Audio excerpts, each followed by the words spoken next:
3, 2, 1. Hey guys, welcome to Get a Life Podcast Kunai. All right, I'm back again. Oh, Kevin wasn't here. What? Did I miss anything? Me starting the podcast. I thought you were here already. Yeah. Oops. I'm here. Wow. Get a Life Podcast Kunai, take 2. Hey guys, welcome to Get a Life Podcast Kunai. I'm Tyson Matsuki, joined by Bish Loves Mish. Hello, and welcome to summer. That was a free reference. But we already welcomed our audience to summer. I know. I didn't like that intro, Tyson, to be honest. I'll be the first one to say it. It sounded really cheesy. It sounded cheesy, but... And I'm lactose intolerant, so it hurt me inside. I thought we agreed to, crush Tyson's dreams at a later point in the episode, though. But we have to start from the beginning. You know, you break his ankles first, and then you work your way to the legs. I love how, Bish has Tyson's, kidnapping all planned out. Yeah. That's what I'm going to do. When he comes to the UK, I'm going to kidnap him in a Royal Mail van, and I know which van I'm going to use. Lure him in with Naruto posters, am I right? Yeah, I'm going to lure him in. I'll be like, Not candy, just Naruto posters. Naruto posters if he wants as well. Tsugumi, all of that stuff. Even Mio-chan. I'll be like, hey Tyson, I got these special figurines for you. Get in the van. And Tyson would gladly get in the van, and then we just hang out all day. Tyson, leave this in. Ladies and gentlemen, this is a small sample of what the Get a Life Podcast Kunai is, where the creator of the podcast is just mean to everyone, including me. I'm not mean, Tyson. I'm just very, very nice. You just don't understand. I think this would be a good point in the podcast to mention that Get a Life Podcast LLC does not cover any physical or mental brain damage. It's not LLC. We're not company. That is endured by any people listening to this episode or any episode of Get a Life Podcast, for that matter. We will not cover your psychiatry sessions. Sorry, that's you why you get have insurance. Yeah. Wow. We're too dumb to be doctors. Go to a real doctor. Or you can talk to me about it. Continuing with the introductions, we have Kevin Chow on the other side. Wait, could you call me just Kevin? But okay. No, it's Kevin Shaw. Shaw. Oh my god. I never told you guys to mention my last name, but okay. Sure. Fine. No, we said it last time. We said it last time too, remember? Kevin Shaw. Okay, well, yeah, Kevin. Shaw. Felna. Je m'appelle Shaw. And we also have a new member coming into these craziness that we call Get a Life Podcast Kunai. Hi guys, it's Joe. Yeah. God bless America. America, fuck yeah. America isn't the only country in the world. You do know that. What are you talking about? America is the only country that exists.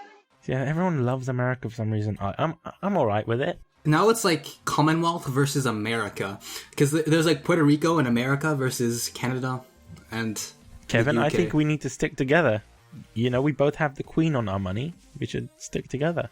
I guess. So it's going to be Bish and Kevin versus Joe and Tyson. What the hell? Yeah. You and your White House. That we burned down at some point. No, we won't do that. So like I was saying, we have a new member. He already said his hellos. And today we're going to cover DanMachi, which is short for Is It Wrong to Try to Pick Up Girls in a Dungeon? Or for the more educated people out there. I had the name somewhere around here. Okay. Dungeon ni deai o motomeru no wa mashigate iru daruka. That did not sound Japanese at all. But I like it. It didn't need to sound Japanese. it kind of sounded like Vietnamese, and I was gonna say, oh don't make the joke. Don't make that joke, Bish. Right. Don't, man. I have to say that the English name for this anime is possibly the worst translation I've ever seen for an anime name. This is why people think that anime watchers are all creeps. Because when you name your show, Is It Wrong to Pick Up Girls in a Dungeon? It sounds very sexual, I know. Especially when... I was put off by it. I was like, is this a hentai? Imagine if you're not a gamer and you don't know what a dungeon is. You think of the other type of dungeon, you know? Yeah, it makes zero sense. No, and it kind of, for me, it had the effect of the first show that we did the first discussion show that we did, which was Heneko, the hentai Hentai prince and the stony cat, which also had kind of like that effect. Like, what am I getting into? Like, But no, this sounds pretty rapey. No, that's the thing. This one sounds really rapey, and I felt uncomfortable at the beginning because it was like I was trying to fathom, why are people watching this? What is this about? Is it legit about picking up girls? And there was no, let's be honest here. There is no picking up girls in any dungeons, and that's false advertising. Just saying. I mean, there were girls picked up, but it wasn't done in the dungeon. I thought there was someone that was gonna like flirt with girls in a dungeon and say, "Hey, how you doing, baby?" Just casually in a dungeon, but that doesn't happen. Casually in a dungeon. Casually, thankfully, you know, when I want to pick up girls, I go to a dungeon. I thought many normal people just pick up girls in a bar or something. Yeah, but you know, sometimes the bar is a dungeon. Just isn't enough. The bar is the dungeon, exactly. When you're drunk enough, anything is a dungeon. Bell did pick up a girl before throwing her across the floor. Yeah. But everybody on the internet calls this anime DanMachi, and so we're gonna do the same. Yeah. And before we get into the disclaimer, there is something that I should have mentioned in the last episode, but I'm gonna mention it now. We are officially a year old. Like, the first episode that we put out was the... Hentai. No, but there was an interview before that, which was done in June. So technically... Yeah, it was the interview with Nishimoto-san and Kuro-san at MCM Expo. That was last year. Yeah, so technically this podcast is a year old. So happy birthday to us. You can also check all of those episodes in the Stitcher or the iTunes page for Get a Life Podcast Kunai. And you can also send me a cake at Get a Life Podcast Kunai, or GLAP Kunai. You can send us a cake. A virtual cake. A virtual cake. Mm-hmm. All right, so with that out of the way, disclaimer, please. So yeah, Get a Life Podcast Kunai, as you guys already know, is a podcast within the Get a Life Podcast group. And it's an anime podcast. We don't talk about any sort of manga or any sort of light novels for the animes that are based off one. And yeah, we go from a monthly kind of rotation where we kind of talk about you guys' suggestions, our suggestions, and just discuss them on this podcast. And yeah, that's pretty much it. We can be found on Stitcher and the iTunes as well. So you can find us on Stitcher and iTunes, whether you have an iPhone or Android tablet or whatever you have, you can find us, and there is no excuse. Tweet us your suggestions at GALP Kunai, and we ask that the suggested have at most 30 episodes. Mm-hmm. Anything longer than that, you know, we're not going to do, because we've got lives to attend to. Yeah. Pretty much. Yeah. You forgot the sunglasses. You have sunglasses on I right do, now? but I don't know. Ding, ding, ding, ding, I don't think anyone watches CSI Miami anymore, Tyson. I think that's... People don't have to watch it to know that as a popular meme on the internet. That's what upsets me nowadays. It's like TV shows and stuff that were from my generation are now being used as memes, and people don't necessarily understand what it is. I'm not sure if I show Kevin or Joe like I'm a cassette sure you're tape. some sort of hardcore CSI fan, you know, like... No, but the thing about the show is that it has a meme. Do you remember the toothbrush part in the beginning? That's a meme. It's the new Carol Massing or something like that. Whatever. Okay, so is it wrong to try to pick up girls in a dungeon? I think it is. I think it is wrong to do that. Is it wrong to try to pick up girls in a dungeon, or DanMachi is based off a light novel published in 2013, which is still ongoing, and it's produced by animation studio JC Staff. Yeah. The story around DanMachi is that of Bell Cranel, a pretty young adventurer on the fictional world of Orario that, as the name of the anime suggests, he's looking to pick up girls in the dungeon. Not like power, money, or fame. He just wants to find girls and possibly in a dungeon. So with that out of the way, let's get into initial impressions. Although we pretty much covered the name, but like when you went into this show, what did you thought? Can I start first? Yes. Yeah, alright. So the first thing, obviously, when you're seeing these kind of animes is the intro. And I found the intro really, really upbeat and happy, and I was like, this doesn't really match the anime at hand. Are you talking about the intro music, the opening?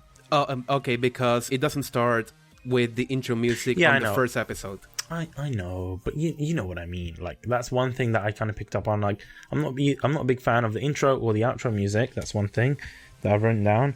Kind of first thing when I saw it, I could tell it's a JC Staff anime, and I was pretty excited. I was like, oh my god, yes. Remember, guys, Bish ships himself with JC Staff. I do. I ship myself with JC Staff, and if I go to JC Staff, I would pretty much fangirl everywhere. You would get naked in front of their offices and No, just be I like, wouldn't do that. JC Staff, take me as your wife. My body is ready. No, I wouldn't do that. That's kind of creepy, especially in Japan. Maybe people like that in Japan, I don't know. But the thing is, I knew nothing about this anime. All I knew was I saw some stuff Yusta were posting on Twitter, and it was a lot of Hestia stuff.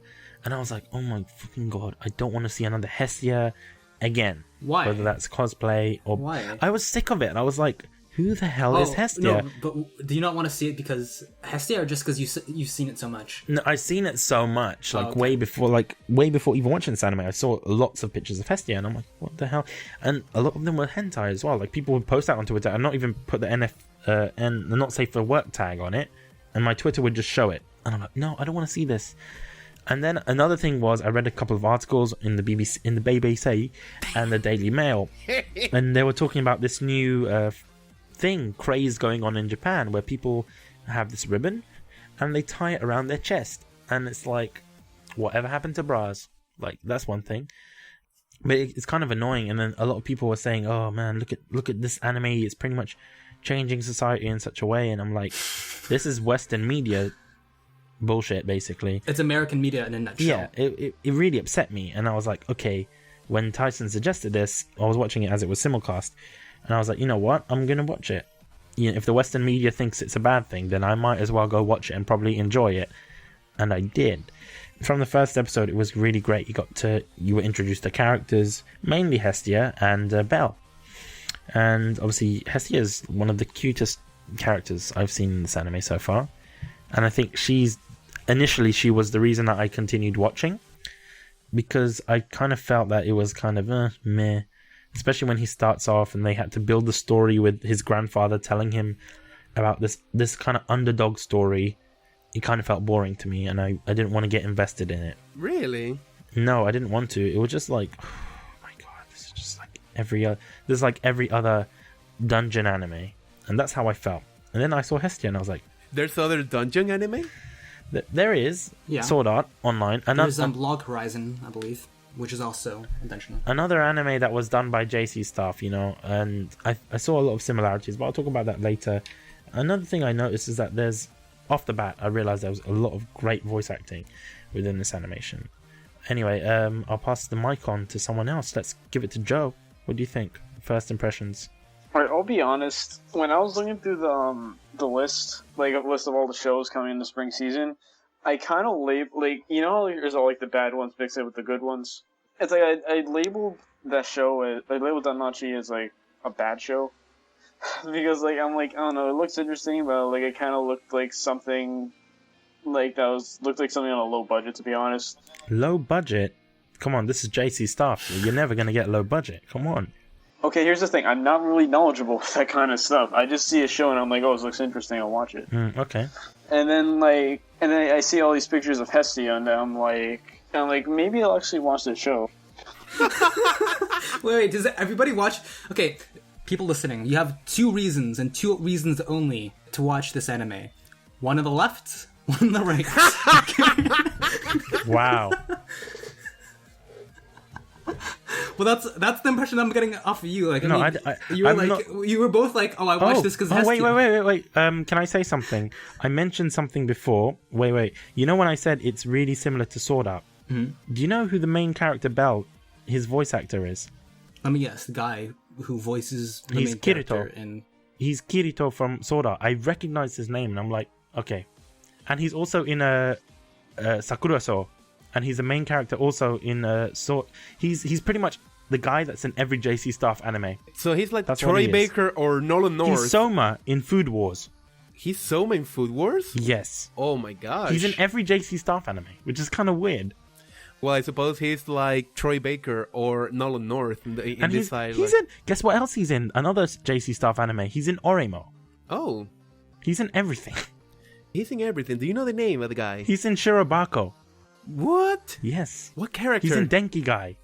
Hear that, Kevin? He's in the show that you've wanted to watch for so long. He's in everything. This is kind of unbelievable. His name is Yoshi. No, Yoshi. Oh, shit. His surname is Matsuoka, and his first name is not Rin. You were putting my hopes up. Oh yeah, his name is Rin Matsuoka. You tore me so. He's really young though. He's about 28 years old.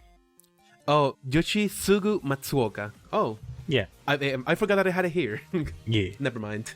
So, Joe, continue. So, like, I saw all these pictures, and then I'm like, you know what, I'll check this out. And then I saw the first episode, and I was actually impressed. I was like, it's actually, like, this is actually really interesting, and, like, I want to watch more. So then I watched the next episode, and then I just got into it.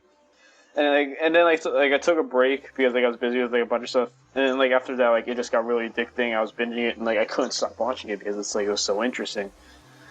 And then, like, at that point, it's like I didn't really watch it for Hestia. Like, not just Hestia. I watched it because, like, the show, like, actually got my interest. I see. Kevin? Alright, so I think my first impressions are kind of like the opposite of Bish's. Because I'm kind of like Joe, where I started off this anime with, some pretty good impressions. I didn't watch any of the other dungeon anime, so I'm not too familiar with this genre, so I thought it was a pretty interesting premise, right? But as the show went on, I kind of peaked towards the middle, and then gradually as I watched it more and more, I just slowly lost interest. It felt it was starting to be a drag, for reasons I'll get into later, but yeah, surprisingly, I didn't watch it for Hestia, even though there's a whole discussion about that. I found that the concept of this IRL dungeon thing was pretty cool. But later on, as the anime progresses, I think that the flaws become ever more apparent, and that started building up for me later on, and like I found that just the characters and just they all seemed kind of generic and cliche in some way. Which was just kind of too familiar for me. There were some pacing issues I found, especially with the way how they dealt with some of the characters. And there was some patchy logic later on towards the end, which kind of killed my impressions of this anime. So I started off nice and strong. I had lots of hopes for the characters, and the stories seemed quite interesting. But towards the end, like I said, kind of died down. I see. So I'm gonna join Bish and Joe in saying that it was practically Hestia that brought me into the show, because What a pervert, Tyson. no, I'm not. Come on. Am I the only one who actually watches anime for the plot? Well, if you consider Hestia's tits their plot, so yes, Hestia brings the plot here, and it brought you in. It brought you in, Kevin. No, they're just so big that they literally dragged you into the anime. Like a gravitational pull, isn't it? Yeah, exactly. It's at the point if Hestia was in the video game and it was a Team Ninja game, you could use the left and right stick Don't to... say that. No, don't say that. No, no, because they do. I have a good relationship with Tecmo Koei. Tecmo Koei, if you're listening, this is not related in any way to the main Get a Life podcast. This is kunai. This is completely different. No, to be honest, like they could, if they're developing a game, tit physics will be amazing. My brain was saying, "Bish, don't say that. Don't say it at all. Don't say tit physics." I forgot to mention, And you said it 3 times. I did. And I started, and I was like, "Oh man, my body really wants to say it, but my mind's saying." Someone create a mixtape out of that. Jason, you go back and create Don't do that. like some sort of like mixtape. You guys are you're not. Shut up. Drop it. Tit physics. You know what, Kevin? You're fired. All right. Get out of the call, Kevin. Get out of the call, Kevin. Making fun of my tit physics. It's Tyson's fault for bringing it up. Okay, I'm just an innocent victim. All right, continue. So I was seeing all these posts on Twitter. Some people in anime Twitter also tweeting about Hestia, and I'm like, what is this show about? To the point in which I thought that the show was called Hestia, and I'm like, what? That's the only thing that matters should though in the be show. Let's like be honest, a guys. side You know, anime. like I legit look up on Crunchyroll. I put Hestia, thinking that was the name of the show, and of course I didn't find it. But yeah, it was mainly my desire of just finding out just what people are talking about. Like, who is this Hestia person? And that's what brought me to DanMachi. I pretty much watched it simulcasted. Like, it finished recently after this recording. So at first it was kind of like, it was confusing because gods as humans is a concept that I can't quite put my head around it, but it wasn't anything that made me just want to drop the show. Although at points when I saw Hestia and I'm like, oh my god, this is gonna be one of those animes in which they overplayed the huge boob joke, and surprisingly it didn't. What, you think it didn't? I think it did. They did a bit of it at the beginning, I think, and they just didn't mention it afterwards. There were gags about Hestia's big boobs. No, but I think the jiggle physics says that enough. No, but the fact that every time Belkun falls on something, he's always falling into someone's tits. But then that can be said for like all anime though. True, but it's just like it's overplayed in this anime, and I'm like, yeah, tits are not no, funny. I don't really think that. It's not like you have to admit though, because that there are because the issue I kind of had with this was kind of similar to Haganai when I saw Senna and Big Boost, and I'm like, oh my god, these are gonna be overplayed, right? But I mean, you can say anything about the jiggle physics, but it's not like they were being used as a gag. But what were they being used for? No, but I think that they were being used as a gag, but not as explicitly being told as jokes, because they're always this anime, although it's not mainly ecchi, there are some ecchi elements into it. If you didn't notice, there are lots of shots that started off with them either zooming in or zooming out from someone's tits. Yeah. Okay, or like moments where like Hestia would be hugging Bell, and then there'd be like a shot of her tits. I agree. Yeah, but at least to me, it didn't feel to the extent that it was overplayed, because there are points in which, okay, boobs are used as gags and the joke just falls flat. And I think at this point, I watch an amount of anime that I kind of made the relation big boobs equals gag, and it's not funny to me anymore. I don't care if X or Y show uses this gag in a different manner. It's just not funny. And what if Free used it? No, but Free has abs though. That's yeah. But what if you know, Makoto in college, you know, college student, he's gonna eat junk food all the time. He goes out of shape because he doesn't swim anymore, and he just gets man boobs. Bish, you had to go there. I Damn did. it. I did not need that mental image in my mind, Beige. Well, you know, Makoto is now, he got man tits and he has to work out. It's fine, Makoto. Me and you. Oh my god, no! You made me think know. of those fucking fan arts where they draw the characters but like really obese. God, damn it. I don't understand what is the point of that. They probably have a Hestia one. Let's check. No. We're doing it's Tyson's your job. We're doing a podcast, bitch. Get your fucking ass in here. I'm here. Don't worry. I'm here. Don't worry. Hestia. While we talk about Hestia, though, I have to say, flat is justice. This is one thing I wanted to say in regards to Hestia. She's a great character, and I think if she was flat chested, she still would have worked as a great character. Yeah, guys, I think Joe wants someone to notice him. Let's give him his Senpai, space. notice me. Like all the boob jokes. It's like it was really like short and subtle, like at the point where it's kind of like you can notice it, but at the same time, like if you aren't paying attention, and like it just goes by.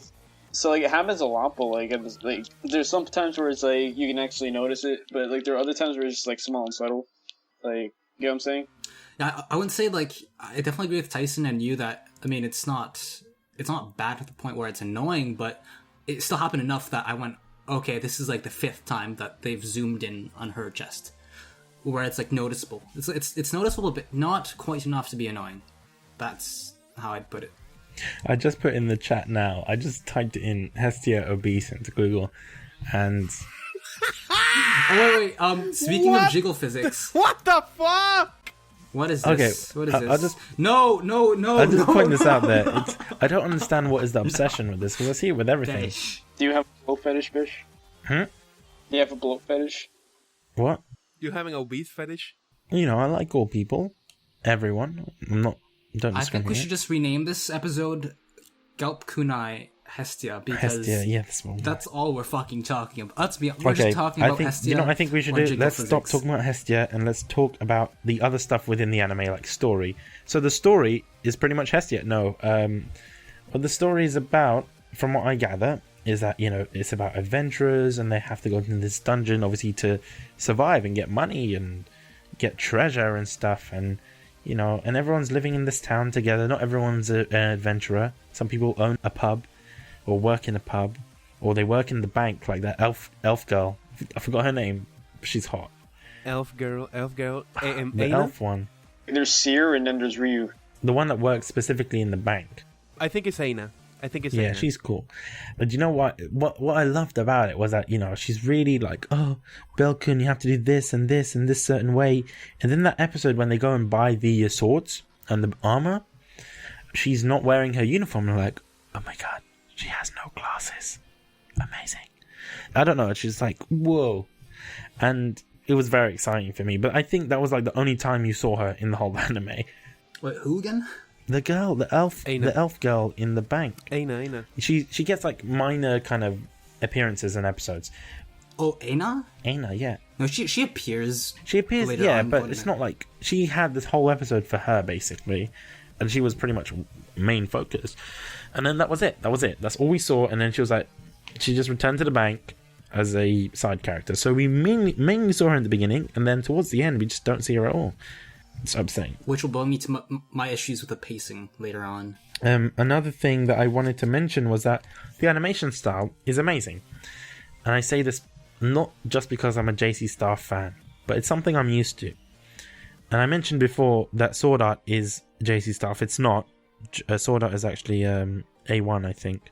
Sorry about that. But what I'm saying is that it looks very similar to other animes that I've seen.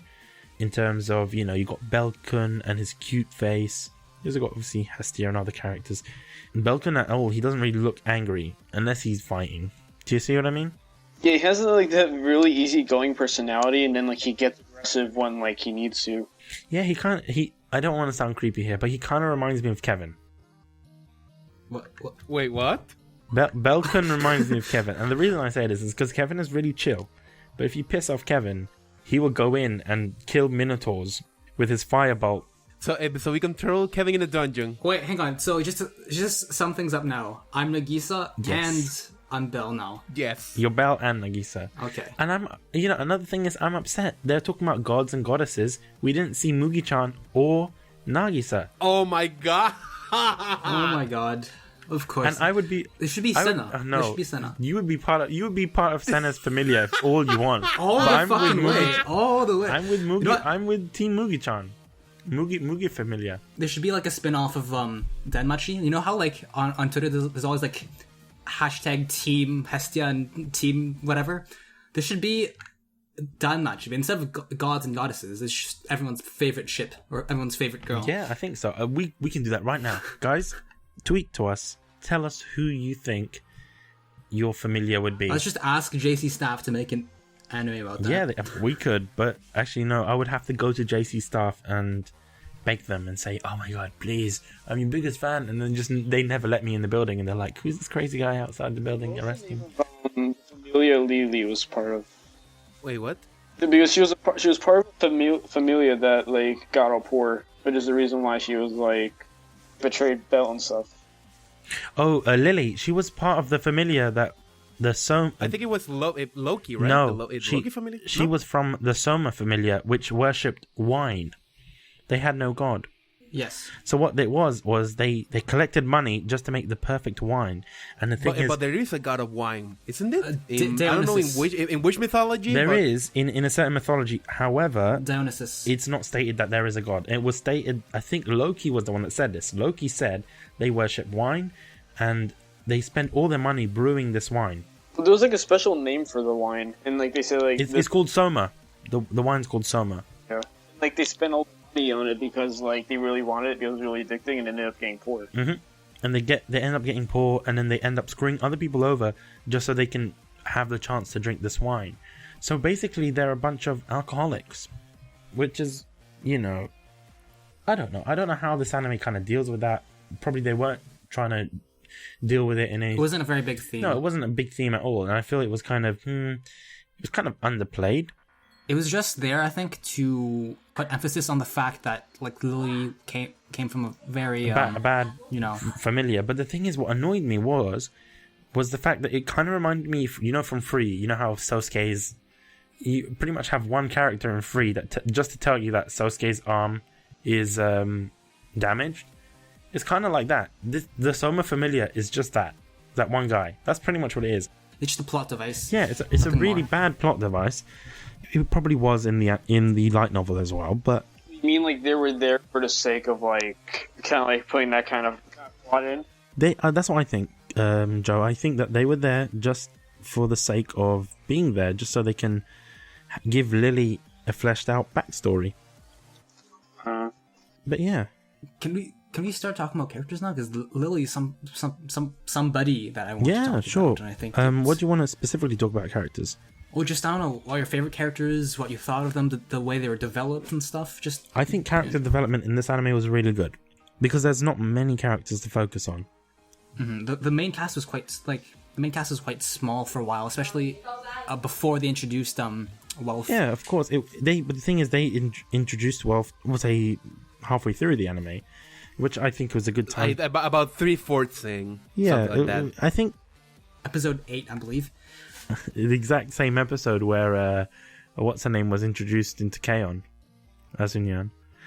Sorry, I'm sorry. Character I want to talk about, like you didn't appear much. Just want to talk about Belle's grandfather, who just appeared. Yes, he was like Romance!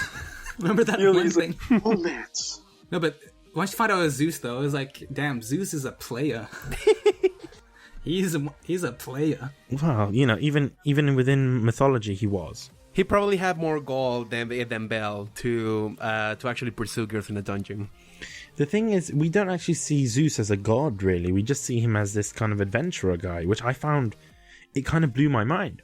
The thing is that if you look at this with your knowledge of usual Greek mythology, it won't make sense. So you're gonna have to focus on the fiction of the show itself. Let me just say something. Within the show themselves, if you compare other characters and stuff that are supposed to be related within mythology, they are also related within the show, like certain gods and goddesses, meaning that this is canon. And let me explain what's going on.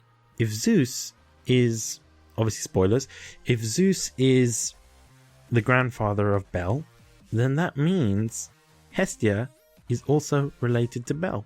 Yeah, she'd be her aunt. A great aunt, which is really unbelievable because that's pretty much breaking a lot of people's ships right now.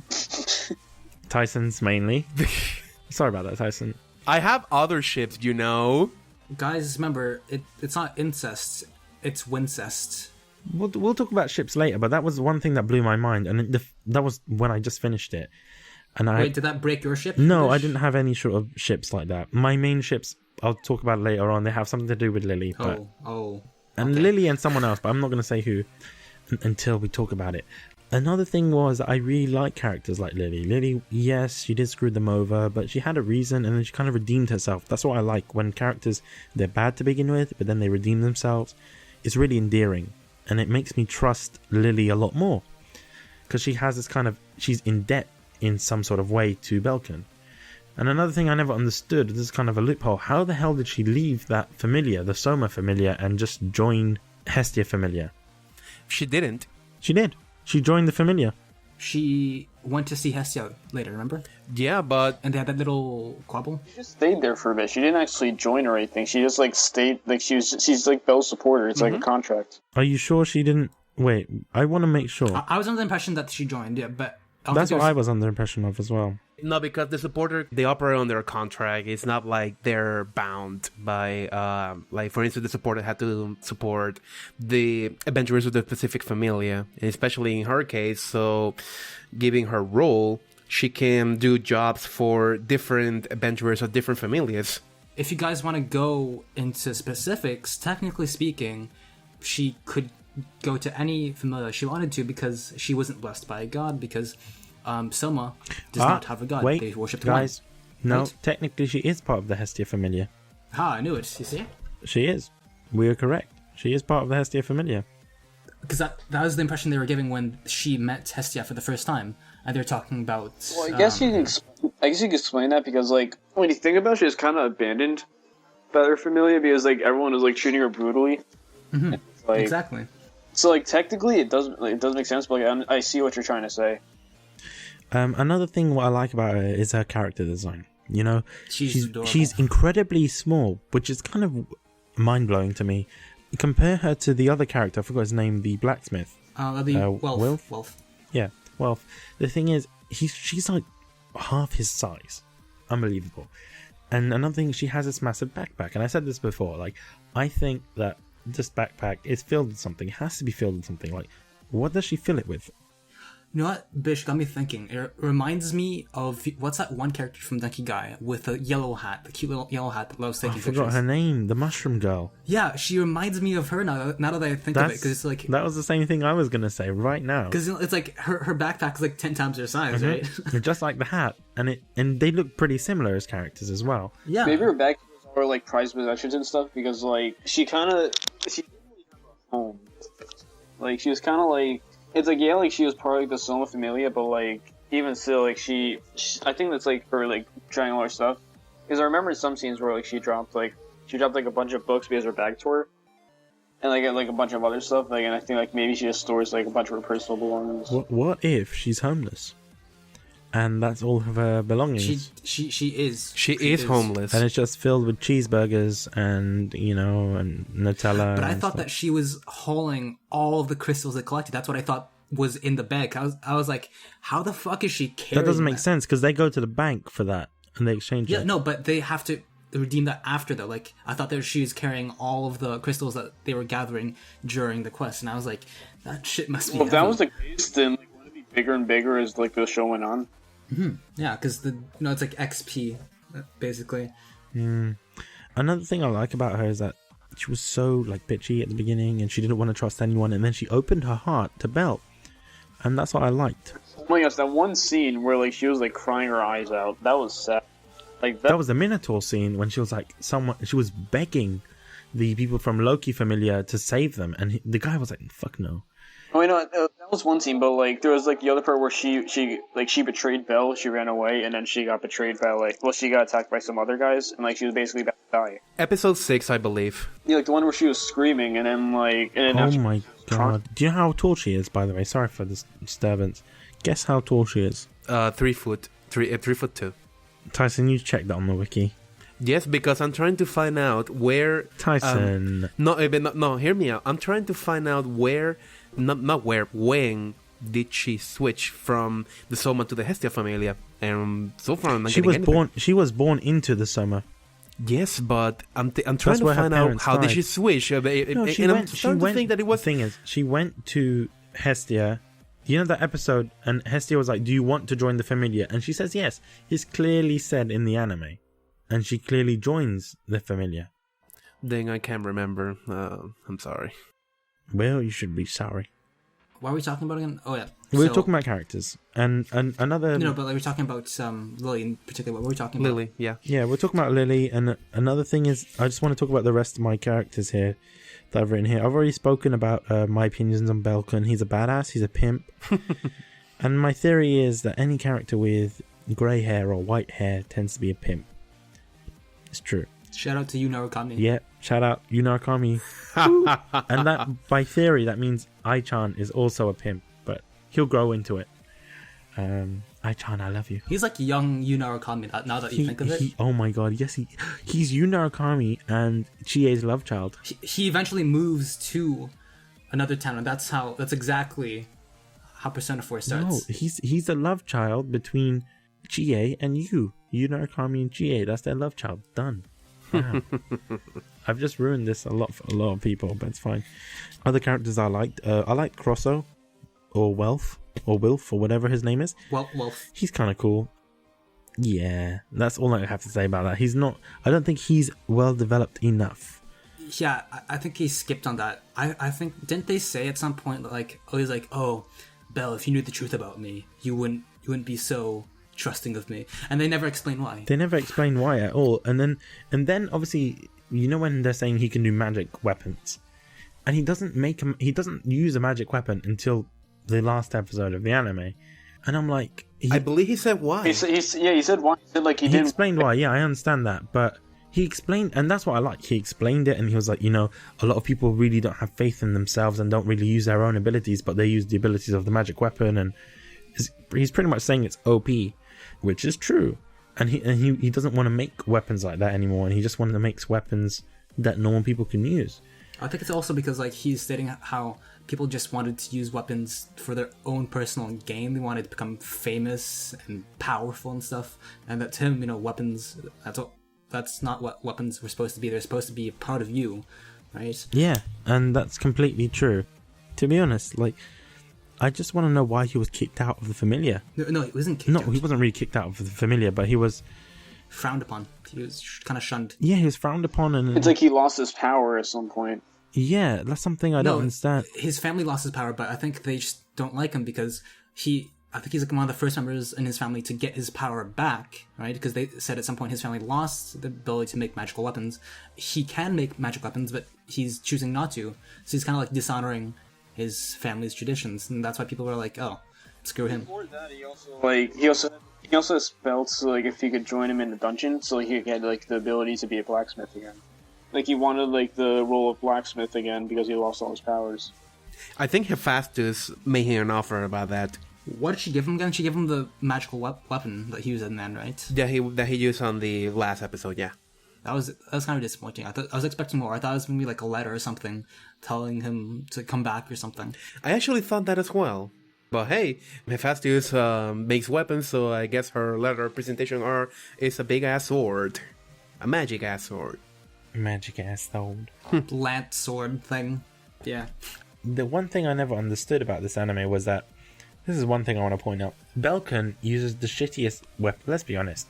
If you're playing an RPG, or would you ever go for the knife class? A dagger? I don't it's do like, that. The thing is, you would use it if you had like stealth abilities, right? Like in Dragon Age, where you can just go invisible and shit. Yeah, but he doesn't couldn't have do that. any of that. Yeah, it's like, why would you choose a dagger over a longsword? Maybe he's on a budget, but the thing He's is, on a like, budget. Bullshit, because like Hestia could have asked for anything from Hephaestus, and she's like, yeah, Well, no knife. fairness, like the knife grew with like the wielder, so it's Yeah, but they could have made him a sword that does the same thing. Yeah, it didn't go in size. It just No, it grew in terms of XP. But I'm saying that Hestia could have easily went up and said, "Oh yeah, can you make him like a chainsaw?"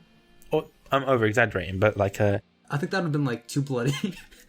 Just chainsawing through or the a dungeons. sword or something, No. or a sword and a shield, or a battle axe, or something like that. But obviously, some of these weapons don't suit the character. First of all, and another thing is, if you gave him a sword, then it will be really similar to sword art.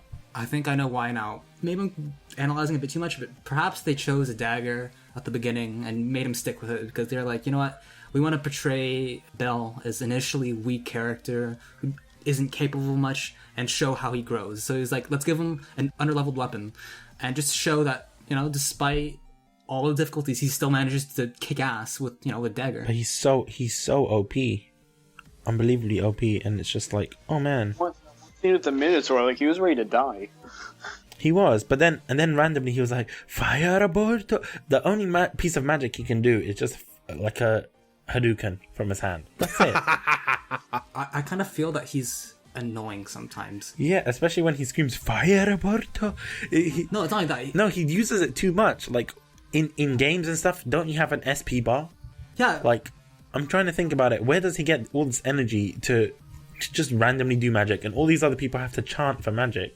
It's because he's the main character. Because the plot demands it. So there you go. So in a way, it's kind of like a shonen show on that regard. It is. Like I'll say that he's a stereotypical. And then I expect Rasengan. He's gonna probably do that in like a future episode. He's like a stereotypical shonen character.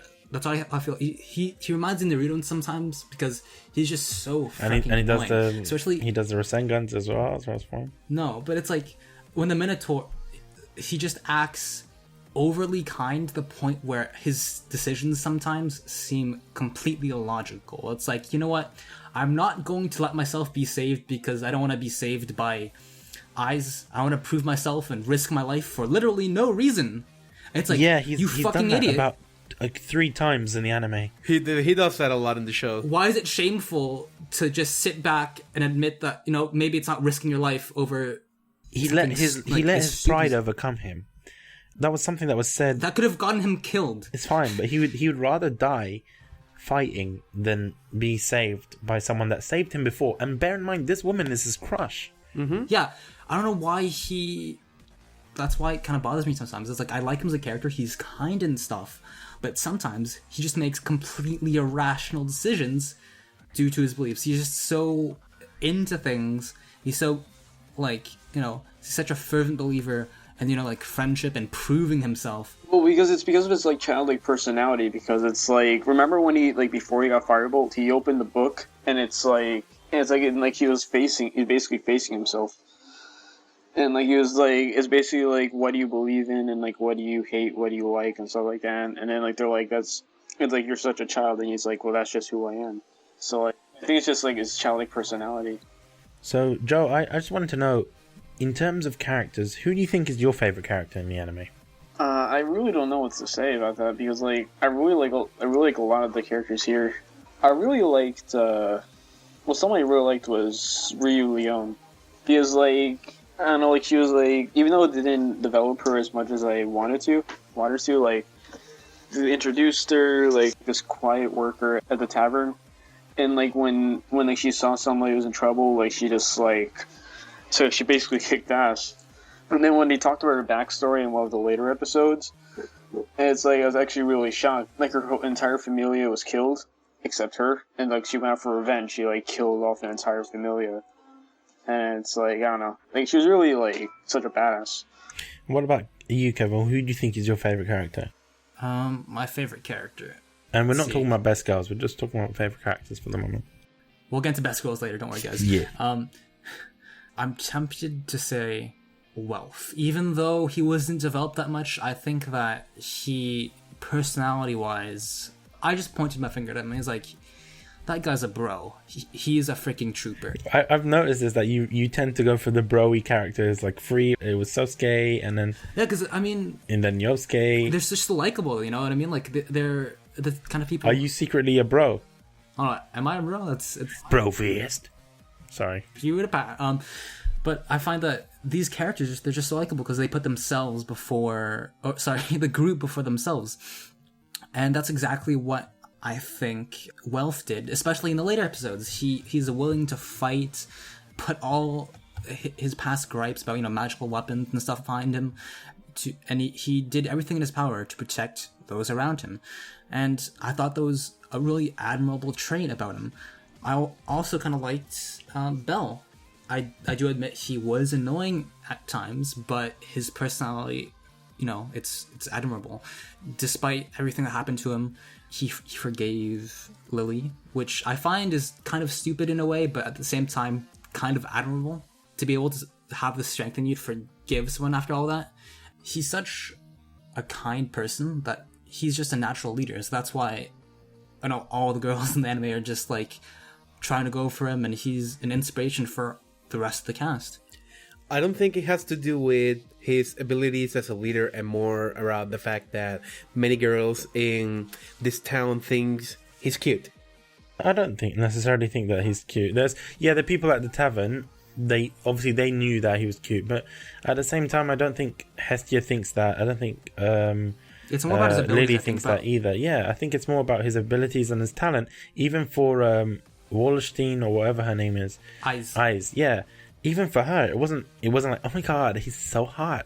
It was, oh my god, look at his skills. Technically, it was because I saved Bell in the first episode. No, but she didn't save Bell because he looked nice. he saved Bell because it was her familia's fault that they let the Minotaur escape. But then how you explain the tavern scene? What do you mean the tavern scene? What happened? The tavern scene in episode 1 when the members of her familia, or it's not her familia, but the familia she belongs to, were making fun of Belle, and then she saw, was that? I think it was followed by I need to apologize. I think that's just sympathy. I don't think it's like She didn't go like, "Oh, damn, that guy's hot," and start chasing after him. I think it's and more she's like, "Oh my god, I need to get my Starbucks and go after him." Like, oh my god. No, it wasn't like that at all. It was, oh man, I feel so bad. And my familia chatting shit about him. No, but you just start noticing the signals, like in the later parts of the episode, eyes fell for Belle. Yeah, but not because of his appearance, though. I think that clearly she fell for him because he was growing so fast. She states that, oh my god, you're growing up so fast, you're leveling up so fast. And throughout the anime, I have the impression that most discussions started by outsiders regarding Belle is because he's like, whoa, he's literally the fastest leveling person in the history of Orario. And he broke Ai's record, yeah. So he done it in a month, or 2 months or something. 2 months. And she done it in a year to get to level 2. I think that's why people were talking about him, because they're like, okay, how did he do this, right? It's not because, oh, he's so sexy with, silver hair. I don't know, I find it difficult to agree with that, but maybe I'll say something later. Agree to disagree? Agree to disagree. Tyson, I'm guessing your favorite character is Ai's. No, it's Lily. It's Lily. Yeah, it's Lily. Oh. My favorite character, and not necessarily best girl, All right. is Lily, definitely. There's really not much I can add, hasn't already been said about why is Lily, at least to me, so likable. Maybe if Bish hadn't talked first about that, I would have more food for thought, but I pretty much agree with everything he has to say, and just say that Lily is my favorite character. How about I give you some food for thought, Tyson? Okay.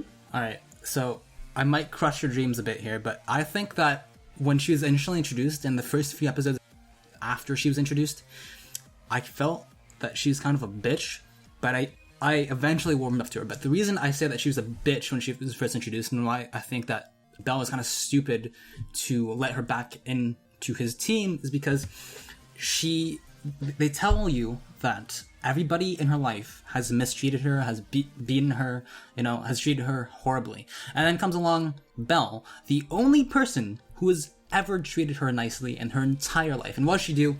She betrays him. And then she tries to go sell his knife. She doesn't get any money for it. And then, the next time she's with him, she decides to steal it again and sell it, despite knowing that she's not going to get any money off of it. And Belle just decides to forgive her despite her putting his life at risk. I will admit that scene when Lily betrayed Belle broke my heart.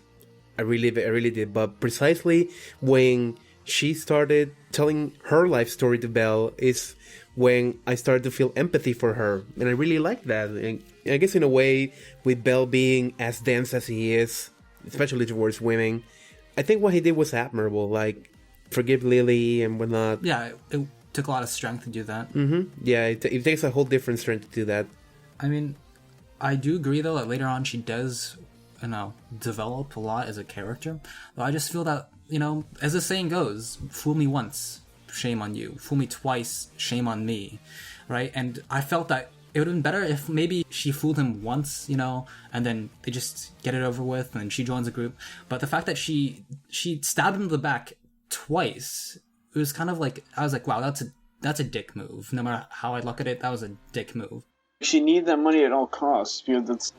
Yeah, but the thing really is... poor. She wanted to live her life, and if it meant, constantly betraying... But the thing is, Belle gave half... She tried to sell it, though, the first time. Let's be honest, she was getting... Anything. When she was working with Belle, Belle gave her half of what he earned. Why would she need to steal the dagger? Why couldn't she just pay it off, And she tried to sell it the first time. No, she wasn't trying to give Belle half, no, she was splitting it all, it was all her that was splitting all the money, and she even admitted that, she was taking most of the pay. Mm-hmm. So, but why does she need to backstab him? That's why I don't get. And, she stole the dagger the first time, right? And they show her trying to sell it. She doesn't get enough money. But you know why Lily backstabbed Belle? Because she saw him talking to someone who was after her. And then when she realized that, oh my god, all adventurers are the same, like they only fend for themselves. That's what happened. And then it's like it wasn't just like a matter of taking the knife. She wanted Bell dead. But still, I find that, I mean, he didn't really do anything up to that point, or after that point, to prove that he was a bad person. I mean, he's only treated her with kindness. But, you know, moving on from that, I do think, like you said, Tyson and Joe, and, well, everybody actually, that she does redeem herself, because later on she does show that she genuinely cares about Bell, right? Especially when he's in danger. She's always the first, you know, with Hestia, to be alarmed, to care about him, and she does everything in her power to protect him later on, and I think, you know, she redeems herself. Moving on swiftly from characters and whatnot, I really do want to talk about, obviously we already spoke about sort of animation style and stuff, and I feel that with this anime, the music is alright, but it's not something I really noticed. I do have a gripe around the music. Alright? I agree with you to a certain point. I hated the ending music because it didn't fit with the show at all. Are you talking about the complete end? I'm talking about the ending. Like the ending music, because like you're at this like big cliffhanger where like something huge just happened, and then you hear the cheery music. It's like it ruins the mood. It's like di-di-di-di-di, and you're like, no. It happened quite a lot in Free as well. Though, I want to ask you guys about your thoughts on, just let's exclude the opening and the ending. What are your thoughts on the soundtrack itself, the OST in the anime? For me, the soundtrack was pretty bland. Yeah, I will agree with that. I feel that it was a dungeon anime, and it should have had more thrilling and more exhilarating music. And I felt that it was just like, I didn't notice it at all. It sounded like they're using the same music as like every other show. Like I've watched. Like I was expecting more Tempest style stuff. Yeah. it wants like something like let's say I want some like assassination costume recently. Like they had like all this different music, and like it was like really unique to that specific show. Like I feel like I've never heard anything like that before. And then like they go to like DanMachi, and I'm like, I've heard this before. I completely agree with you guys about the music being extremely generic. I literally did not notice it up until the very last episode. In the very last episode, I think it's just the soundtrack that they used for that one fight with the Goliath was actually kind of decent. It wasn't great. It wasn't, you know, Attack on Titan or Blast of Tempest level great, but it was still enough to set this mood, right, of this epic big battle. Well, let's be honest, even this big battle was a kind of shitty... It was a shitty Chinese knockoff of a Titan. That's what I think it was. Imagine buying a G.I. Joe and then it's just really cheap quality. It's pretty much what it is. I mean, I think everybody thought of Attack on Titan, though, when they were watching that, right? Can we all agree on that? I did. I'll be honest with you. I didn't even pay attention to that. I was so into the episode, like into the finale, because like so many things were happening. I didn't even like think about that. Maybe the guys who created the visual novel were just fans of Attack on Titan. Because you think about it, there's a giant Goliath that drops from the ceiling, and they're firing cannons at it. That's why I was thinking... better, when Bell was charging up all that power into a sword, I wish he would have jumped up and slashed him. Dragon Ball Z! Or like, you know, when... What's her face? Who's a half-elf again? The maiden? Ryu? Yeah, Ryu. When she was, like, running up its arm and doing, like, super fast attacks, and she's slicing at it, I was like, Mikasa, is that you? Yeah, that was insane.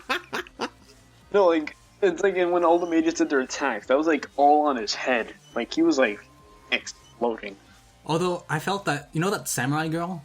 I have her name right. Yamato Mikoto. Yeah. What was the point of her super ability, though? She pinned the thing down for like 2 seconds. The thing what she was supposed to do was that gravity thing is that when she eventually closes her hand, it's supposed to crush it.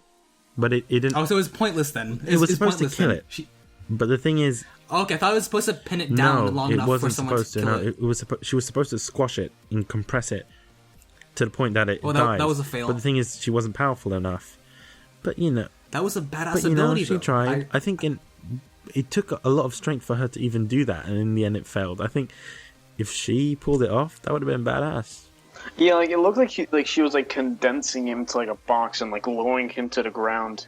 It's like it was pretty insane. Like I didn't know she had that kind of power. And then like too bad it failed. Like imagine like that would be like the opening for the final attack, like holding him down. It's just like Bell, do this now. And it's like just that's what I thought. But or it's then like she the just spirit bomb, up. like kind of like share your energy with me. Like that's what I kind of felt like. Yeah, it felt like a Dragon Ball Z moment.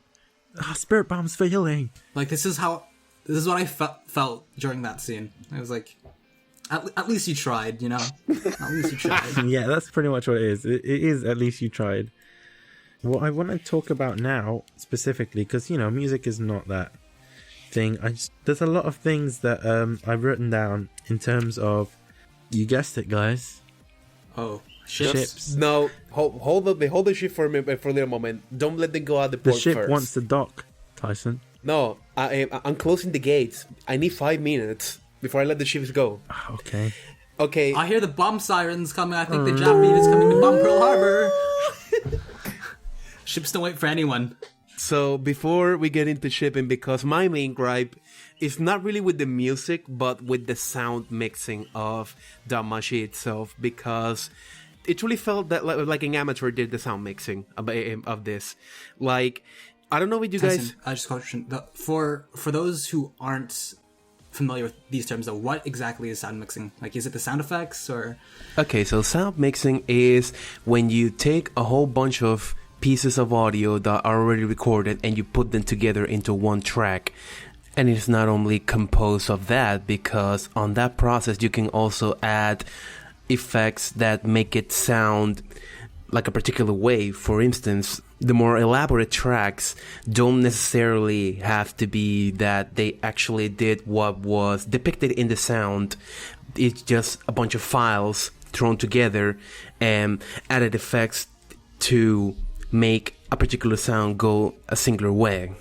This process is also quintessential in post-processing, because in sound mixing you have meters that you have to look at, and they can go over a certain threshold because you're gonna get some clipping, and that means that it's gonna be ugly to listen to, and it will damage headphones, it will damage eardrums. Like, well, to be honest, like, I really didn't notice, like, kind of like with the music, I didn't really notice, like, anything different, because it was just generic. It was like, I didn't really notice anything else. Yeah. No, but this is not music that I'm specifically talking about. It's about sound mixing, like the sound effects and all the other stuff that goes on in the background that is not necessarily music. You know what I think it might be? It might be the fact that because JC Staff tend to do a lot of romance animes, I don't think they've done... But they did Sword Art Online. No, they didn't do Sword Art. That was A1. Sorry, I got confused. Okay. But they do stuff like Oremo, stuff like Toradora, stuff like Sakuraso, which are all slice of life or, you know, romance animes. So what you're trying to say is that an anime like DanMachi is way off base for what JC Stuff usually does? Yeah, it's kind of like giving this to Kyoto Animation. Do you see what I mean? It just doesn't seem like their style of things. I think completely JC Staff, I'll be honest to say this, they're the wrong people for this anime. Possibly Madhouse or A1 would have done a better job at this. Probably, but at the moment, A1, like the brunt of A1 is busy with Fairy Tail. I don't know if they can take any more projects at this time. Well, they done Sword Art, and I think coming from a team that's done Sword Art, they could... You know what I mean? Like, if they'd done Sword Art, they could probably do this really easily. Probably. But, hey, the ones who won the contract went to JC Stuff, hey, we got this project, you want to do it? I think the main thing was... do you know what I think it is? I think it was like, you know what? Let's just give it to a lot of other companies and then see who does Hestia the best. And probably that's why JC won it. That's what I think. Not necessarily, because... It was a joke, Tyson. I was making a joke. It failed. Leave me alone. You're not my real mom. Okay, so sound mixing. I don't know if you guys heard the show with headphones, but when I did, I was like, who the hell mixed this? And especially at the explosion parts, like, a golden rule of sound mixing is that you never let the master volume peak. And in every part of the explosions, it peaked. Like, I felt like either the speakers were being raped or my ears were being raped every time an explosion occurred. R.I.P. headphone users. So with headphones, and I didn't notice much. I usually hear it about a third of the way in, and I did notice that. I noticed it as well, but I feel that it might have been, you never know, it might have been some sort of intern that was in charge of this. it felt like they gave this job to an amateur and basically eschewing basic sound mixing principle. And the thing is, they haven't really done action anime before, so I can understand why. No, it's just that I think the studio JC stuff commissioned to do this whole sound mixing thing. They're probably rookies. Probably rookies to do so. You could say they're little rookies. Oh. Oh my god! I like that. Wait. Do we have like I don't have a drum set. We need to do like the cymbal crash.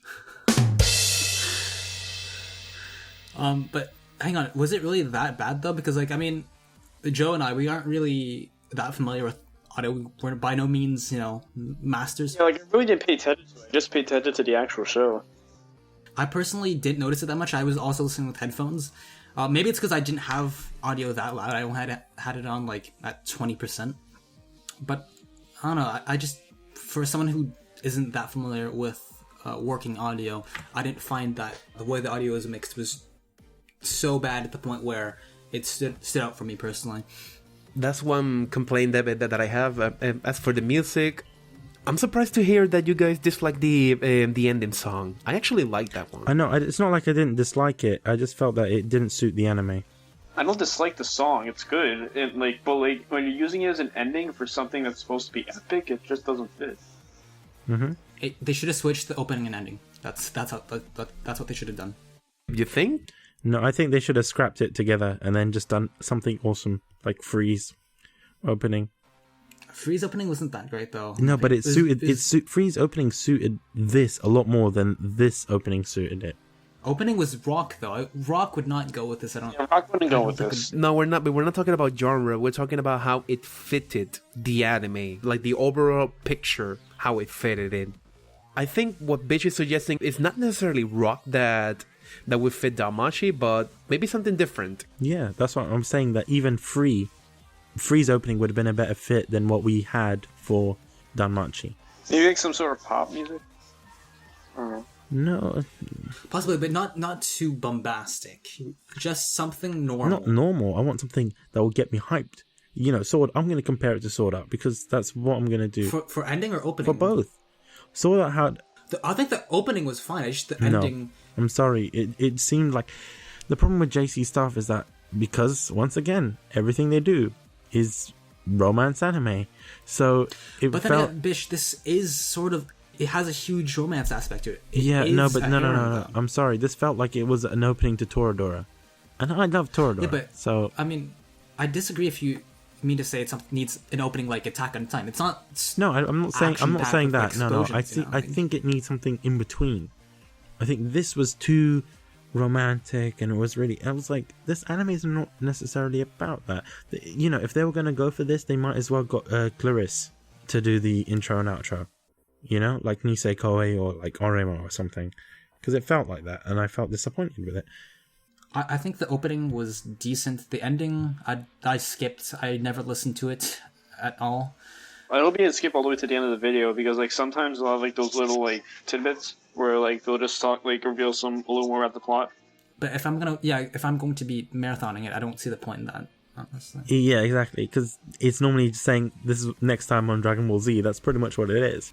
I meant like those little parts before like the next time this. It's like sometimes they'll squeeze in like little parts of the plot.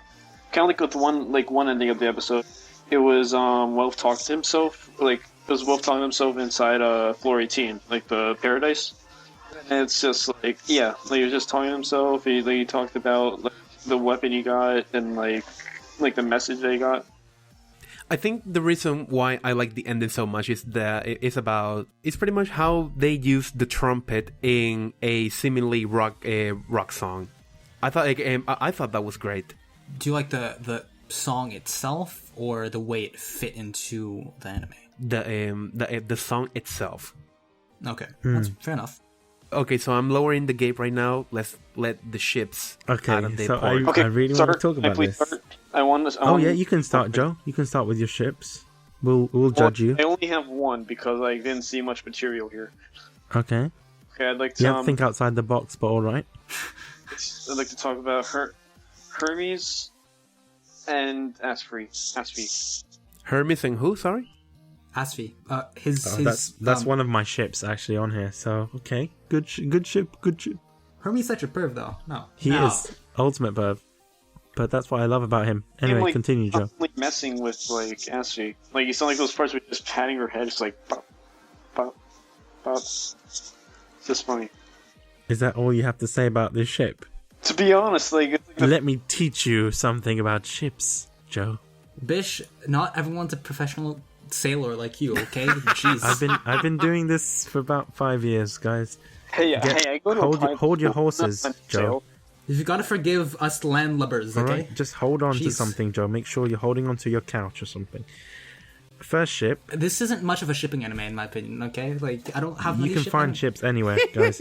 So obviously Hermes and Asfi, that's one. You've already mentioned that. Hermes and Hestia. Oh, Fuck, no. no. Okay, that's like pairing a pedo with a kid. What are you doing, Bish?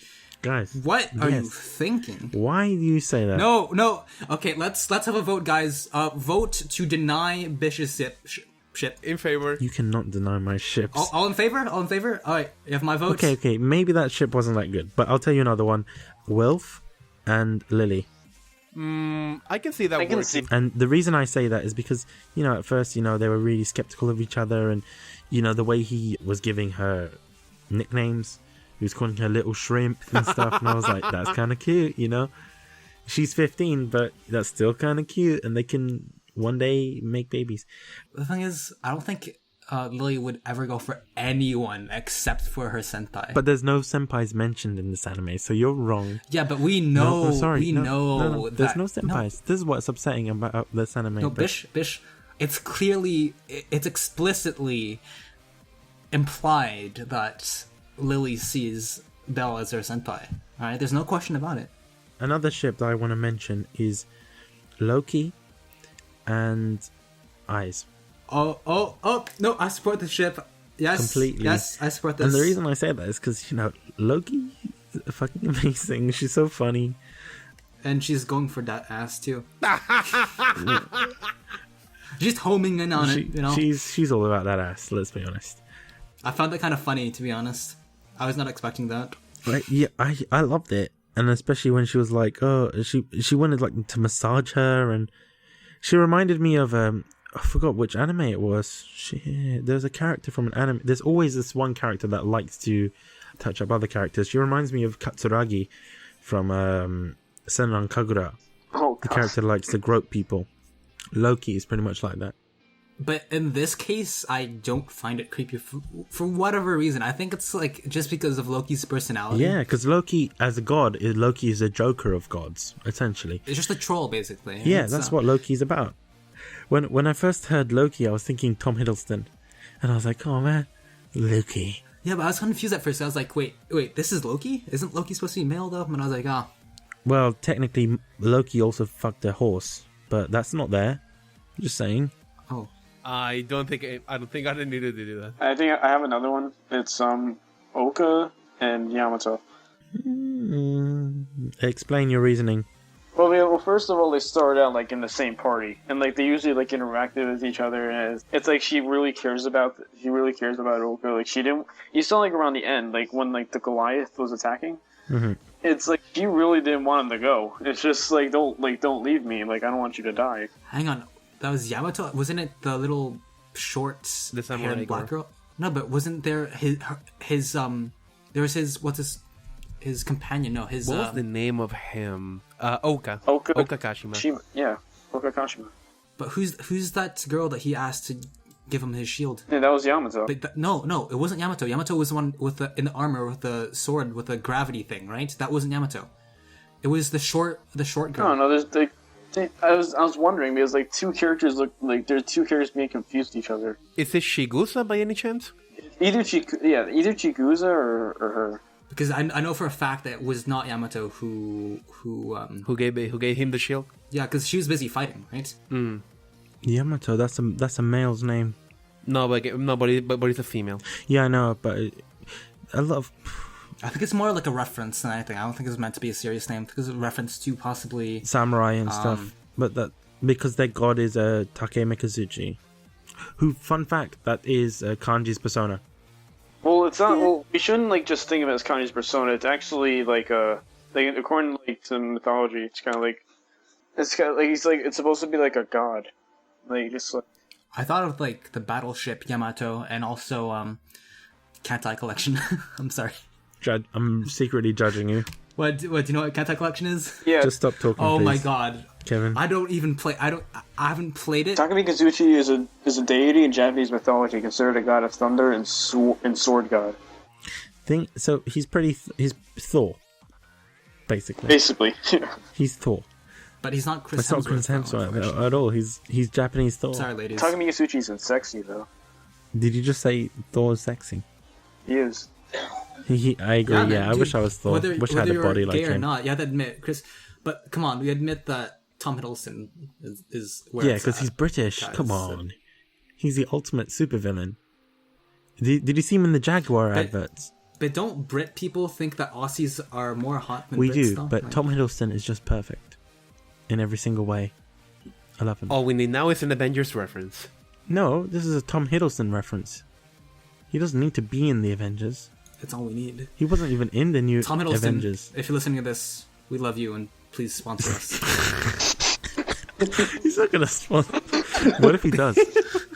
What if he's secretly a huge fan of anime in our Oh, man, podcast? I And would he's just love listening that. to this. Tom and he's Hiddleston, just writing a check right now. If you want to know? come on the podcast, feel free.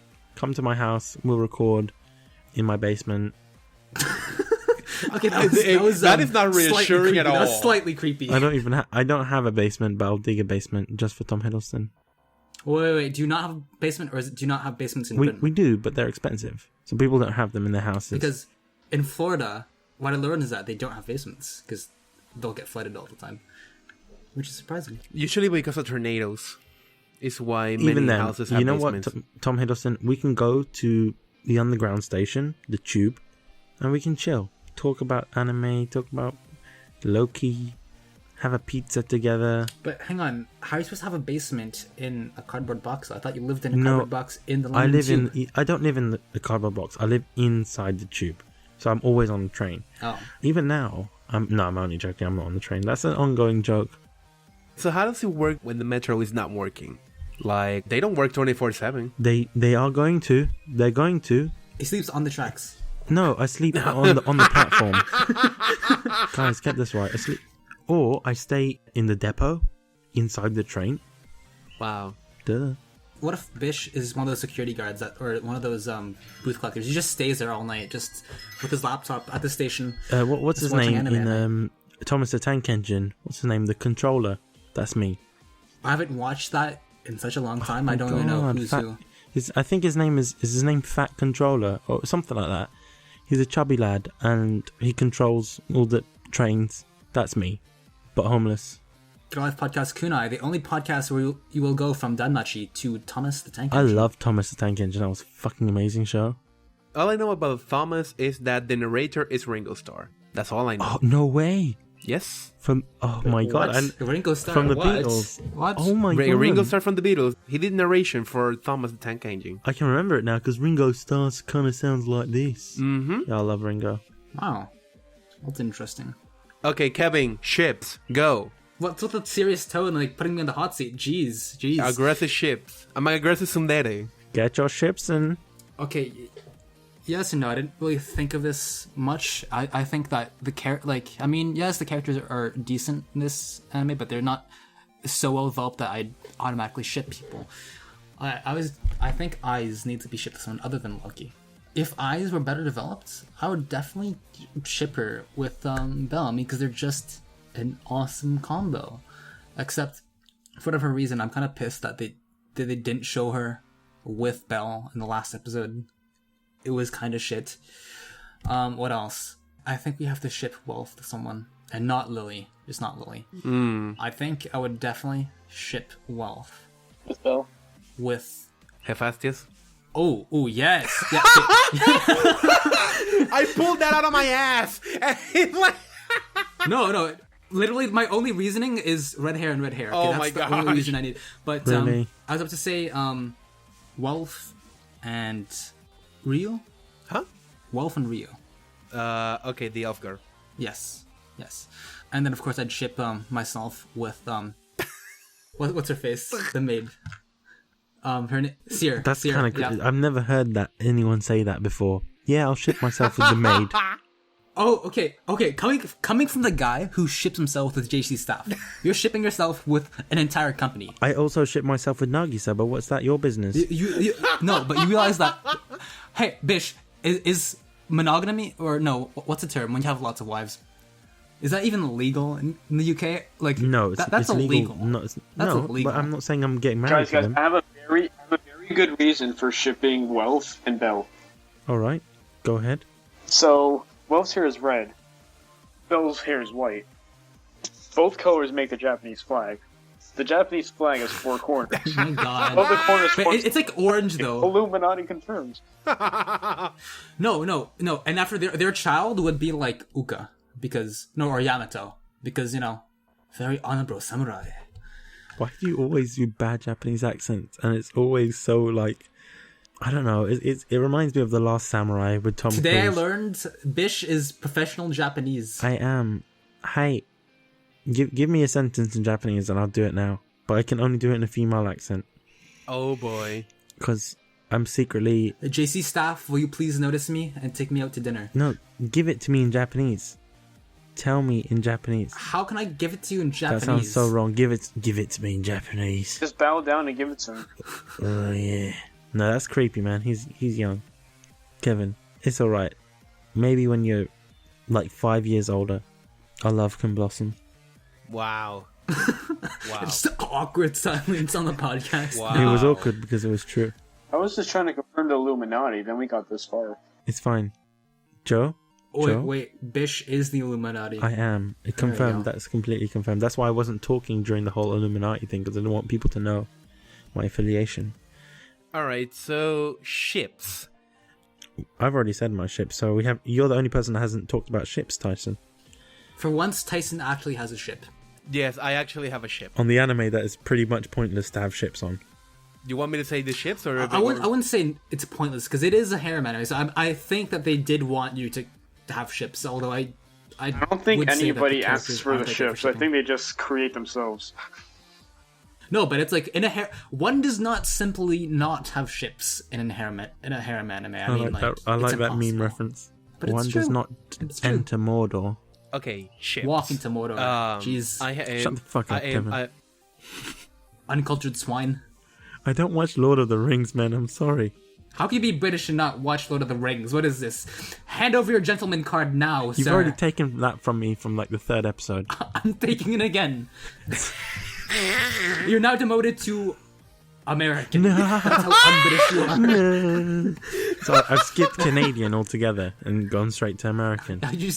You went straight to American for not watching Lord of the Rings. Congratulations, you've achieved American status. Let's go to Five Guys. Oh. Five Guys is so expensive here. It's like £15 for a burger. Five Guys is so good, though. Their burgers are like amazing. Do you know how expensive that is? That's like $30 for a burger.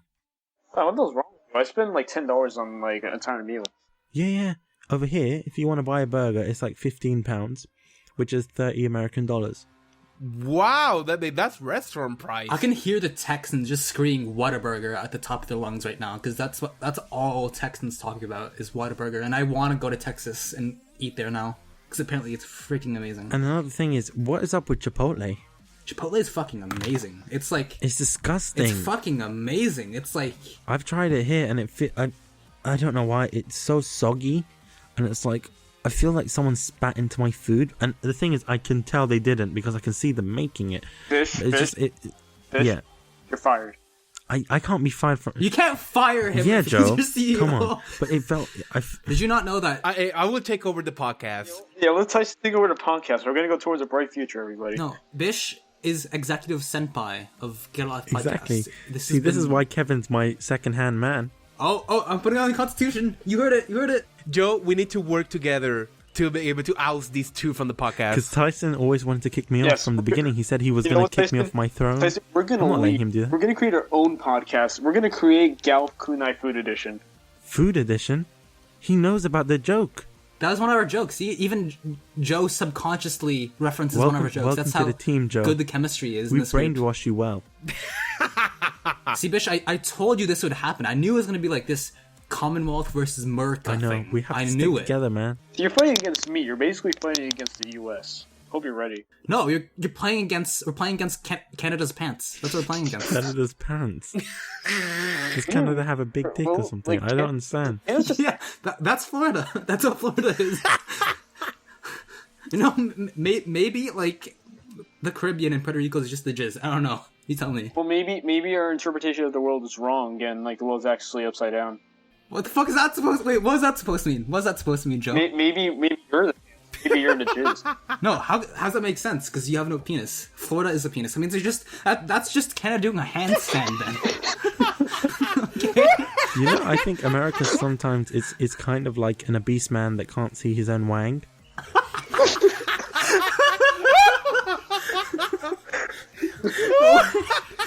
I'm quoting that shit. I'm quoting that shit right America's now. that big sometimes. They're like, in 30 years, they're gonna have a bronze statue of Bish erected in Times Square, and it's gonna be like, America is a fat man that can't see his own wang. It's gonna be engraved in bronze. Okay. Can I look like, you know, the statue of David? Can I be like that, but have like a massive dick? No, we're gonna fucking just carve a giant penis into the side of the Mount Rushmore now. Yeah, Okay. yeah. We're gonna carve a raging We're just gonna carve a giant raging boner for all the presidents on Mount Rushmore. Isn't this like blasphemous to Americans or something? You guys are way too much. What, Tyson? You're on kunai. There are no. I don't know. I limits. think this could be in the blooper reel for sure. No, this No, has to be part of the podcast. this is podcast. This is podcast. This is podcast. No way. No way. This is being sidetracked into the loop. Yeah, this is too important to be a blooper reel. Alright, so ships. I have a few, and I'm normally the one who's opposed to shipping because I don't see the point, but I actually managed to find a minimum two ships that I would totally roll with. The first one would be Hephaestus and Hestia. I would ship them both. What? Why? Explain Please yourself, explain sir. yourself. Because Hestia as a worker for Hephaestus for paying off Bell's dagger, I think they made a little relationship there. What kind of worker are we talking about here? It's not sex worker, by the way. Oh. But she does odd jobs for Hephaestus as a way to pay off her debt for making the knife for Bell. Oh my god. And Guys. I think there's a little chemistry there. I can totally see them two together. Tyson, you just gave me an idea. You know how we were talking about like Hermes being a troll and stuff? Mm-hmm. I can totally picture Loki and Hephaestus. I can totally picture that. Why? Because they both have. Because they're just troublemakers. They just enjoy trolling people. But I don't think Hephaestus is a troll. Yeah. I don't think. Not Hephaestus, sorry. Loki and Hermes, sorry. Oh, okay, Wow. okay. Yeah, Loki and Hermes. That's what I meant. Hermes is a troll. Definitely. They'd be like the ultimate troll pair. And at first, I thought Hermes was sent by this mystery woman that thought... I thought it was Freya, yeah. But nope, it wasn't Freya. Is Freya the woman that's referenced that she was to play with Belle or something? Is that her? Yeah, she's the goddess of beauty. That was mentioned at the beginning and is never seen again. Yeah, I kind of missed that conversation, but... Okay, but Hephaestus and Hestia, I would totally ship them both. I would be okay with that ship. And... because I'm boring, Ice and Belle. I could totally see them two together. Well, hey, I suggest that too. I mean, unfortunately, I find Eyes is underdeveloped in the first season. I hope that they change that if there's a second season.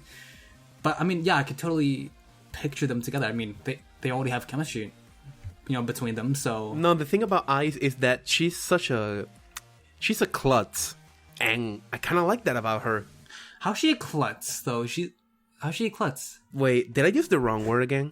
Because you use klutz to describe that one girl from K-On! What's her face? Let me just look up the definition. Bish, we need your K-On! Expertise. Oh, I think you said it to Asusa.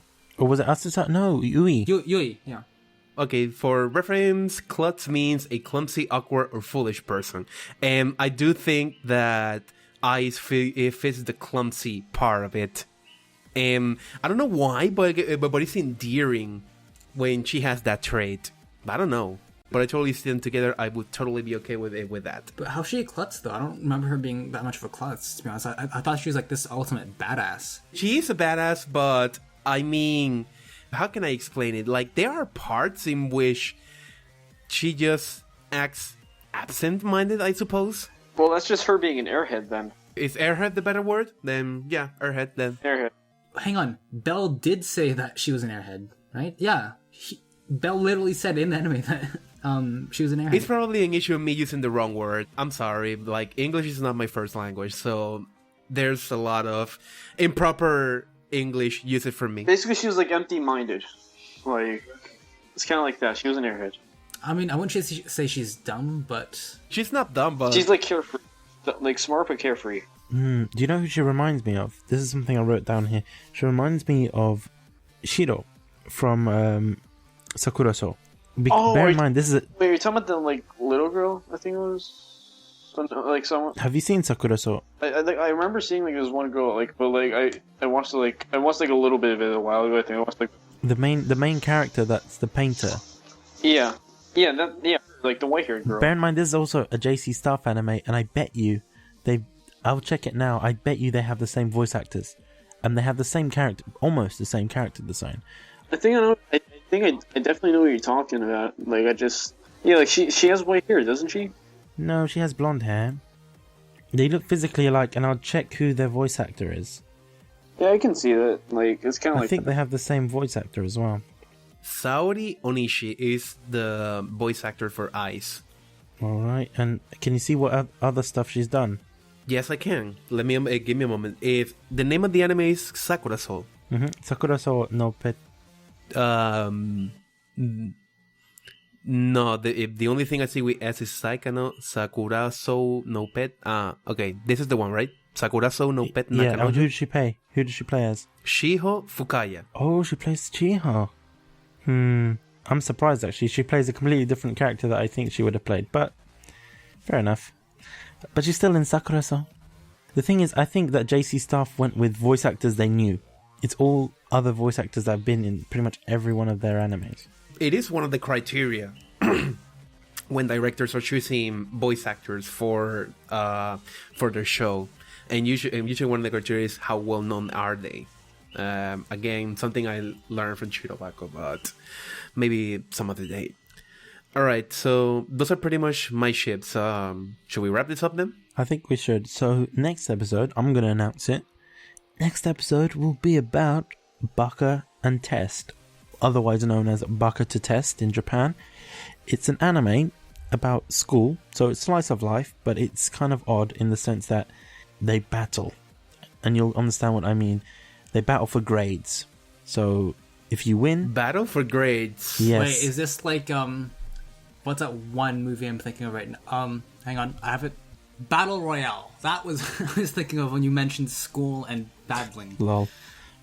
You've watched that, right? It's like it's what the Hunger Games is basically, Battle Royale. I know what you're talking about, but it's how it works is that these kids have their own avatars, and the way they battle, they fight with their avatars, and the avatars is based on how good their point average is in that subject. So if you do shit, you go to class F, and class F has like really shitty tables. They have to work on the floor, and then you go to class A, which is like a mansion. It depends on your grade. If people from class F beat class D, then they swap classrooms. Or people from class F beat class A, then they swap classrooms. So it's basically a monarch. Kind of, yeah. It's great, and it's a really interesting anime. It's mainly comedy. There is obviously romance bits, and it is quite old as well. So it's not a new anime by far. Yeah. So it's to be honest, it's one of my favorites. I say this because it's completely hilarious. I actually watched this one straight after Haganai when I was first into anime, and it's a cool anime. That's all I'm gonna say. And yeah, hope you guys have enjoyed this episode. Woo! So next episode is gonna be Baka and Test. Thank you for listening. You can always reach us out to the Galp Kunai Twitter at GALP Kunai. Or you can obviously talk to us individually. Remember, guys, my Twitter page is at the Tempest Phoenix. You what, mate? And make sure you capitalize all the letters. No. Just the first letter of each word. No. Bitch, I feel violated. No. You will not defile my Twitter I'm only handle. joking. My handle. And Phoenix is F-E. That's not how you spell Phoenix, though. Are you trying to spell it like character limits? Are you trying to spell it like Character Adam Phoenix from Gears of War? Marcus Phoenix. Well, Adam Phoenix is his dad, so. Oh, but the most recognizable character is Marcus. So Well, they're part of the same family. They have the same surname. All right. You can contact us by email. You just need to send us an email at glap.pea@gmail.com, and they will send it to the relevant person, which in most cases is me, because I've been getting a lot of emails when I've been saying my emails out loud on the podcast. Mine is Kibo Gamer. It's spelled K-I-B-O-U and then Gamer. and my Twitter page is at Kanae_. That's Kanay_. Not Kanye. Not to be confused with Kanye. No, don't follow Kanye West. Just follow me on Twitter. That's one more episode of Get a Life Podcast Kunai on the bag. Goodbye, guys. So thank you so much for watching, guys. See ya. It's not watching, it's listening. Penis. Oh, okay, I'm sorry, mother. Listening. Heil spell check. Hashtag guys. spell check. I love you guys.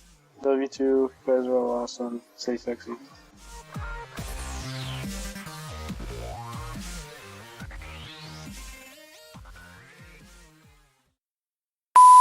Kevin thought that DanMachi was a harem, and I'm like, what? A harem? It wasn't a big harem, but it was still a harem. You can't look at me with a straight face, Tyson, and say DanMachi was not a harem. No. What the Yes, heck? What, Tyson, your dreams will be crushed whether you like it or not. What the hell are you two going on about? I have to say there was no senpai ship at all in this anime, and I'm disappointed.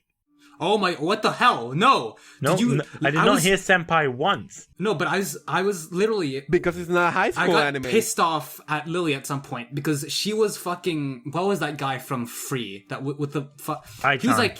She's Ai-chan. Yeah, she was like. But she's so cute. Bersama. I was like, shut the fuck up. There's something about it. It's because you know her bag. I'm very attracted to the bag that she has on her back. I don't know what's inside it. You never actually see what's inside it, but I have a feeling it's muffins and Nutella. That's my feeling. So what you want to know is that if you could fit in the bag and you could be something like I can live in the bag instead of staying on the streets or in the the tubes. I can live in that bag. Wasn't it my turn to say the disclaimer right now? And I don't think Joe should know, because if Joe's I've never done it before though. You have done it before. Don't lie to yourself. I've done it once. I know that Tyson's You've done it on the Denki Guy episode that never aired. How's that feel? Yeah, exactly. So How's it's that only feel? fair that I get this. No, you don't get this one. No, that's because I did it, but you guys cockblocked me. That's Yeah, not fair. we cockblocked. I got cockblocked. You weren't gonna get anything from it. It's not like doing this disclaimer is gonna get you laid. So we didn't. Who knows? cockblock. So you think that this is gonna get you later? You think? Yeah, that no, that's this is why I'm gonna doing it, finally because I solve secretly #GetBitchLaid? I secretly know that this thing is actually what gets me laid. That's why Tyson does it all the time, because he knows the secrets. Tyson's getting all the ladies now. You know that Skype just has a history of just hating our podcast. They It just does. do not want us to record episodes. We could use the Google thing and then still No, record. fuck that. No, that. Oh, the sound why? quality Because is you shit have your on Google that. Chrome laptop thingy. That's complete bullshit. Why the hell did you buy that? Waste of money. Oh, I'm making a mom joke. I think Joe's gonna fit right into this podcast. What did Joe say? I heard him say that's what she said, and I'm like, I took like 5 seconds to process it. Oh, a mom joke. I don't get it. Oh, I but don't the thing understand is- it was a mum joke. What? That's what she. Never mind, bish. This is one moment. I swear to God. This. I opened the door for 3 people and got 5 thank yous. So who said thank you twice? I don't know, but someone did. I got an email saying that Get Life Podcast blog is about 5 years old, and I'm like, what the fuck? Your baby's 5 years old now. It's been 5 years. So you're a feel loving like parent of I'm a loving parent of 5 podcasts. 5 podcasts. Wow. But I mean, technically, it's more like you're only the parent to 2, and then you're like the surrogate father of the rest of them. Yeah, pretty much. I'm paying child support, and I'm like, fuck, man, I don't want to do this. After the birth, you're like, fuck this, I'm out. Okay, get ready. Okay. 1, 2. Deal with it. Shut the fuck up, Kevin!